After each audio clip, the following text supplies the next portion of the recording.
ಅಥಣಿ ತಾಲೂಕಿನ ಕಟ್ಟಿಗೇರಿ ಗ್ರಾಮ ಪಂಚಾಯಿತಿ ಪಿಡಿಒ ಸಾಹೇಬ್ರಾದ ಈತನು ಮನೆ ಮಸ್ತಿ ಮಾಡುವ ಕೆಲಸ ಮಾಡಿಕೊಂಡಿದ್ದಾನೆ. ಇದೇ ಕಟ್ಟಿಗೇರಿ ಗ್ರಾಮದ ರಸ್ತೆ ಮಧ್ಯಭಾಗದಲ್ಲಿ ಹಲವಾರು ವರ್ಷಗಳ ಹಿಂದೆ ಒಬ್ಬ ರೈತ ಕೃಷಿ ಹೊಂಡ ಮಾಡಿಕೊಂಡಿದ್ದಾನೋ, ಕೊಳವೆ ಬಾವಿ ಮಾಡಿಕೊಂಡಿದ್ದಾನೋ ಅಥವಾ ತನ್ನದೇ ಸ್ವಂತ ಕೆರೆ ಮಾಡ್ಕೊಂಡ್ಬಿಟ್ಟಿದ್ದಾನೋ ಏನೋ ಗೊತ್ತಾಗುತ್ತಿಲ್ಲ. ಯಾಕಂದ್ರೆ ಇತ್ತೀಚಿನ ದಿನಗಳಲ್ಲಿ ಉತ್ತಮ ಮಳೆಯಾಗುತ್ತಿದ್ದು ಈ ಜಾಗದಲ್ಲಿ ಮಳೆ ನೀರು ತುಂಬಿಕೊಂಡು ಆತಂಕ ಸೃಷ್ಟಿ ಮಾಡುವ ಕೆರೆಯಂತಾಗಿದೆ. ಈಗ ಆ ಕೆರೆಯಲ್ಲಿ ಕಸ ಕಡ್ಡಿ ಎಲ್ಲವೂ ಸೇರಿ ಕೊಳಚೆ ನೀರಿನ ಕೆರೆಯಂತಾಗಿದೆ. ಅದರ ಪಕ್ಕವೇ ಸರ್ಕಾರಿ ಶಾಲೆ ಇದ್ದು ಚಿಕ್ಕ ಚಿಕ್ಕ ಮಕ್ಕಳು ಪ್ರತಿನಿತ್ಯ ಓಡಾಡುತ್ತಿರುತ್ತಾರೆ. ಇದರಿಂದ ಮಕ್ಕಳಿಗೆ ಡೆಂಗ್ಯೂ ಸೇರಿದಂತೆ ಹಲವಾರು ಸಾಂಕ್ರಾಮಿಕ ರೋಗಗಳು ಹುಟ್ಟಿಕೊಳ್ಳುವ ಭೀತಿ ಶುರುವಾಗಿದೆ. ಈ ಬಗ್ಗೆ ನಾವು ಕೇಳಿದಾಗ ಪಿಡಿಒ ಸಾಹೇಬ್ರು ಹೇಳ್ತಾರೆ, ಅದು ನನಗೆ ಸಂಬಂಧಪಟ್ಟ ವಿಷಯ ಅಲ್ಲ. ಯಾಕಂದ್ರೆ ಅದು ಸ್ವಂತ ಮಾಲೀಕನ ಜಮೀನು. ಆ ಜಮೀನಿನಲ್ಲಿ ಮಾಲೀಕ ಕೃಷಿ ಹೊಂಡ ಮಾಡಿಕೊಂಡಿದ್ದು ಅದು ಸುಮಾರು ವರ್ಷಗಳಿಂದಲೂ ಕೂಡ ಇದೆ. ಅದರಿಂದ ನನಗೆ ಏನೂ ಮಾಡೋದಕ್ಕೆ ಸಾಧ್ಯವಿಲ್ಲ ಅಂತ ಉಡಾಫೆ ಉತ್ತರ ನೀಡುತ್ತಿದ್ದಾರೆ. ಆದ್ರೆ ಸರ್ಕಾರದ ಸುತ್ತೋಲೆ ಪ್ರಕಾರ ಅದು ಸ್ವಂತ ಜಮೀನಿರಬಹುದು ಅಥವಾ ಬೇರೆ ಜಮೀನು ಇರಬಹುದು. ಯಾರೆಲ್ಲ ತಮ್ಮ ಜಮೀನಿನಲ್ಲಿ ಕೊಳವೆ ಬಾವಿ, ಕೃಷಿ ಹೊಂಡ ಮಾಡಿಕೊಳ್ತಾರೋ ಮತ್ತು ಪೈಪ್ಲೈನ್ಗಳು ಮಾಡಿಕೊಳ್ಬೇಕಾದ್ರೆ ಸಂಬಂಧಪಟ್ಟ ಸರ್ಕಾರದಿಂದ ಅನುಮತಿ ಪಡೆದುಕೊಳ್ಬೇಕು.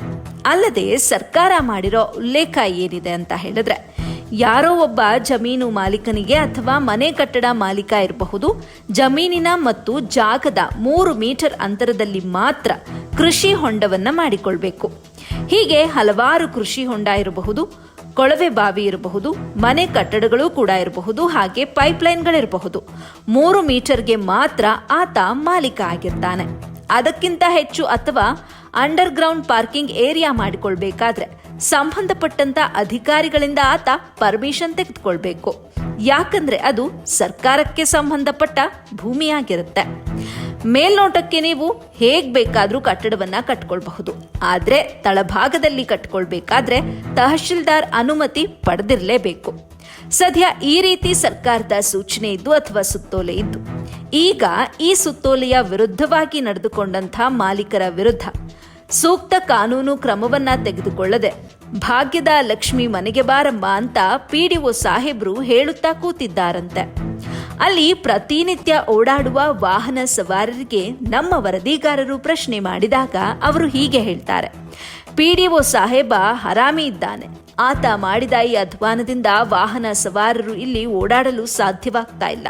ಕಷ್ಟಪಟ್ಟು ಇಲ್ಲಿ ಓಡಾಡಿದ್ರೆ ನಮಗೆ ಸಾವು ಕಣ್ಮುಂದೆ ಬಂದಂತೆ ಭಾಸವಾಗುತ್ತೆ. ಹಾಗೆ ಮರಳಿ ಬಾರದೂರಿಗೆ ನನ್ನ ಪಯಣ ಎಂಬಂತ ಹಾಡು ನೆನಪಿಗೆ ಬಂದು ಮತ್ತಷ್ಟು ಆತಂಕ ಹೆಚ್ಚಳವಾಗಿದೆ.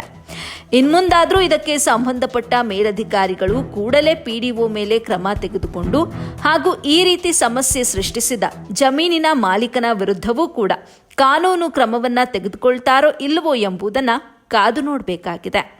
ಹಾಗೆ ನಾವು ಪ್ರಸಾರ ಮಾಡಿದ ಈ ಸುದ್ದಿಯನ್ನ ನೋಡಿಕೊಂಡು ಮೇಲಧಿಕಾರಿಗಳು ಇವರ ಮೇಲೆ ಯಾವ ರೀತಿ ಕಾನೂನು ಕ್ರಮ ತೆಗೆದುಕೊಳ್ತಾರೋ ಅದನ್ನ ನಮ್ಮ ಮುಂದೆ ಹೇಳಲೇಬೇಕು ಎಂಬುದು ಸಾರ್ವಜನಿಕರ ಮಾತಾಗಿದೆ. ಇನ್ನು ಮತ್ತಷ್ಟು ಸುದ್ದಿಗಳನ್ನ ಮುಂದಿನ ಸಂಚಿಕೆಯಲ್ಲಿ ಕಾದು ನೋಡಿ.